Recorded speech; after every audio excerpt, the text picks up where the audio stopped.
कह रहे थे जेपी नड्डा कि जो गहरी चिंताएं हैं उन चिंताओं को दूर करने का उपाय अपोजिशन भी विपक्ष की आपने जो बात की, विपक्ष में भी तो जो तीन पार्टियों की मैं बात करती हूँ, तीनों का अलग अलग स्टैंड है। राहुल गांधी ये कह रहे हैं कि अकाउंटेबिलिटी तय हो और इस्तीफा हो। चर्चा तो बात की बात है। अखिलेश यादव ये कह रहे हैं कि इस्तीफा हो ना हो, हमारे लिए महत्वपूर्ण ये है कि पहले चर्चा तो हो। ये अखिलेश यादव का स्टैंड है। और आम आदमी पार्टी का स्टैंड, सदन में तो कुछ है ही नहीं, वो वही प्रोटेस्ट प्लेटफॉर्म पर ही रहना चाह रहे हैं, जंतर मंतर पर। देखिए, किसी भी प्रोटेस्ट में सरकार का भी एक दायित्व होता है कि उस प्रोटेस्ट का जो मोरल फोर्स है, एक मोरल फिगर है, आप उसको लेजिटिमाइज करें ताकि वो कोहेरेंस लाए। डिमांड क्या है प्रोटेस्ट के 1, 2, 3, उसमें एक डिसिप्लिन इंश्योर करे कि अनरूली लोग उसको हाईजैक ना करें। तो सरकार की तरफ से भी कमी ये रही कि जो मोरल फोर्स सोनम वांगचुक थे उसको तो आपने हटा दिया, और ये बच्चों का प्रोटेस्ट है, तो ऐसी स्थिति में कोहेरेंस आएगा कहां से? देखिए, गांधी के टाइम में भी उनको लेजिटिमेसी दी जाती थी, सब कुछ होता था। जेपी के टाइम में था, अन्ना के टाइम में था। यहां पे सोनम, अब आखिर सरकार को सोनम वांगचुक से वार्ता करनी, अगर आप नहीं करेंगे तो इसमें राजनीतिक लाभ लेने वाले तत्व जो है, चाहे वो अखिलेश हो, राहुल गांधी हो, आम आदमी पार्टी हो। इस्तीफा आप भी कह रहे हैं कि अब नहीं होगा अभी?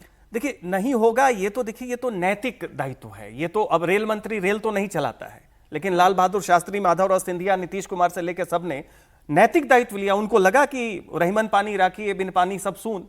अब धर्मेंद्र प्रधान जी को नहीं लग रहा है, ये फ्यूटिलिटी का आर्गुमेंट नहीं चलेगा कि इस्तीफा देने से क्या होगा।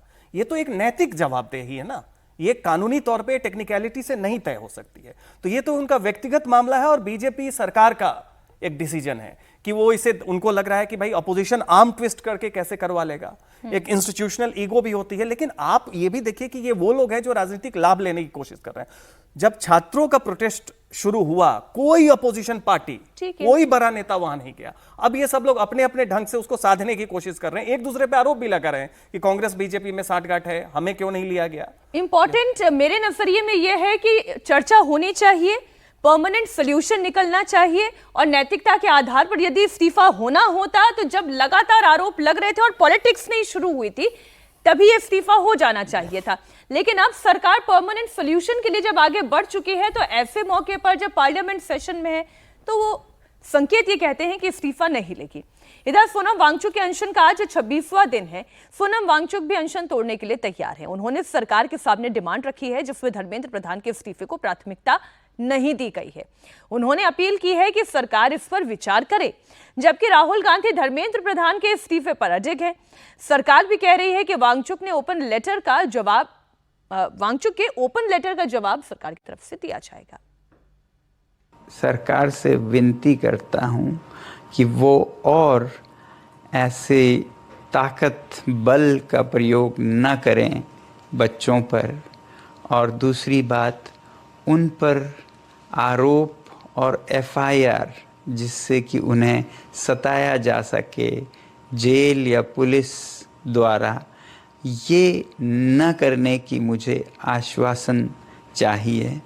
और वो आश्वासन अगर जल्द मिल जाए तो मैं आप सबके और जो नेतागण यहाँ पर आए उनकी बातों का इज्जत करते हुए अनशन आज ही तोड़ूंगा।